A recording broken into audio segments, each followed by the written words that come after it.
gouverneur de la Banque de France, cher François. Bienvenue dans cette nouvelle édition du Paris Finance Forum que nous avons placé sous le signe des mutations du monde de la finance.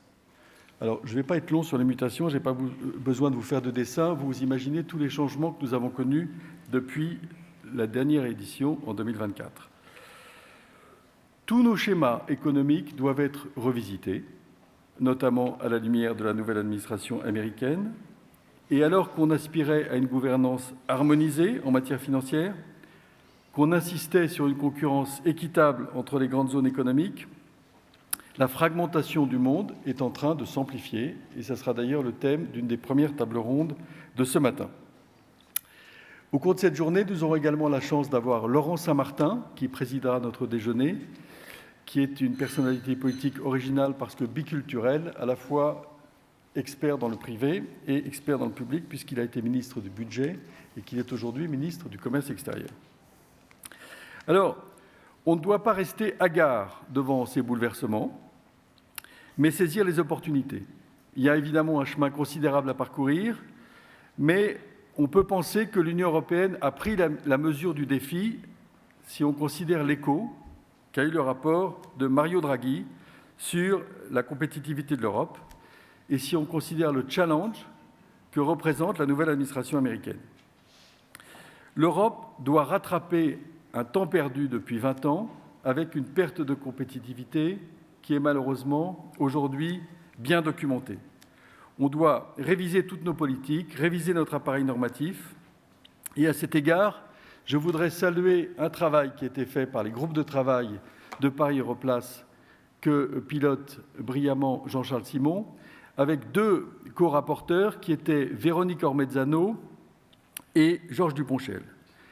Ils ont accompli un travail exceptionnel de plusieurs mois sur la titrisation qui a permis de documenter la réforme que la Commission européenne devrait annoncer le 17 juin pour permettre que l'Europe développe la titrisation bancaire pour essayer d'arriver à un niveau comparable à celui des États-Unis afin de mieux financer l'économie en général et la transition écologique et numérique en particulier. Au sein de Paris Europlace, on attache également une grande importance à l'allocation de l'épargne des Français. C'est un sujet d'ailleurs qui passionne Main Street, puisque vous avez peut-être vu à la porte de ce forum des journalistes du petit journal quotidien qui nous interrogeaient tous pour savoir si on possédait de la retraite par capitalisation. Et à cet égard, il y a un travail d'éducation économique et financière des Français qu'il faut faire, mais également un travail de promotion d'une orientation raisonnable de l'épargne qui permette, à défaut de fonds de pension, que nos concitoyens orientent leur épargne vers l'investissement dans les entreprises au risque de manquer des occasions d'enrichissement, à la fois comme salarié de ces entreprises et en épargnant trop peu. Il y a peu de temps, j'étais au Parlement et j'ai eu l'occasion de dire au petit nombre de députés qui étaient dans la salle qu'il fallait populariser ce qu'on appelle la loi d'Einstein, qui, vous vous souvenez, disait que la capitalisation était la 8e merveille du monde. Et je pense que beaucoup de Français regretteront de ne pas avoir bénéficié d'un minimum de capitalisation pour leur retraite. La compétitivité de l'Europe, c'est aussi la simplification. Donc, nous nous réjouissons de la directive Omnibus qui ouvre la voie à une simplification du nombre de critères de la CSRD.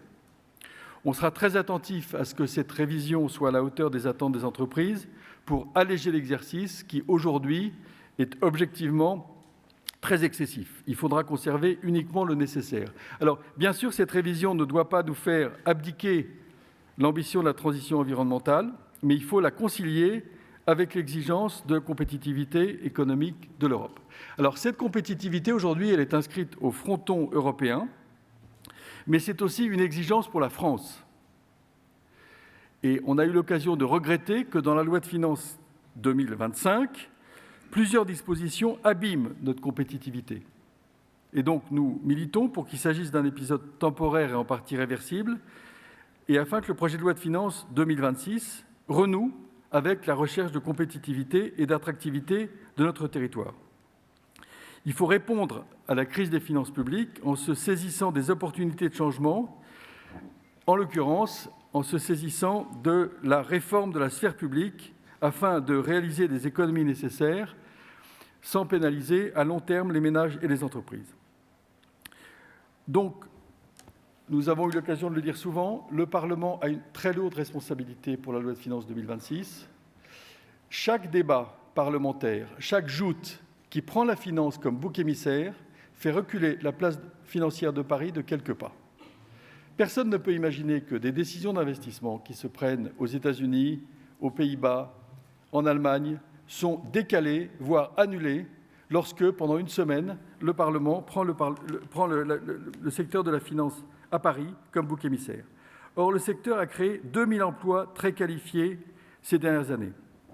Peu de gens savent que le secteur des services financiers est le 4e contributeur à notre excédent de la balance des paiements, avec l'aéronautique et le spatial, avec le tourisme et avec le secteur des parfums cosmétiques. Avec 16 milliards d'euros d'excédent, les services financiers représentent plus du tiers de l'excédent de la balance commerciale et 35% de cet excédent, c'est 3 fois plus que ça n'était le cas il y a 5 ans. C'est donc un succès collectif majeur qu'il faut préserver.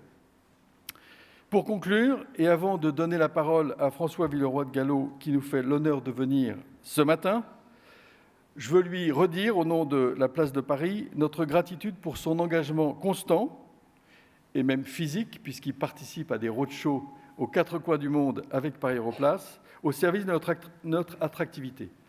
Nous le savons, parce que les banques étrangères nous le disent, la crédibilité des régulateurs, la crédibilité de la politique monétaire est reconnue et est essentielle pour que l'Europe et la France continuent de se développer et d'attirer des capitaux et des talents. On a toujours, au sein de Paris Europlace, associé la réussite de la place financière de Paris à la réussite de ces institutions financières publiques, et nous savons le rôle qu'elles y prennent. Pour ces motifs, je vous remercie de bien accueillir le gouverneur de la Banque de France.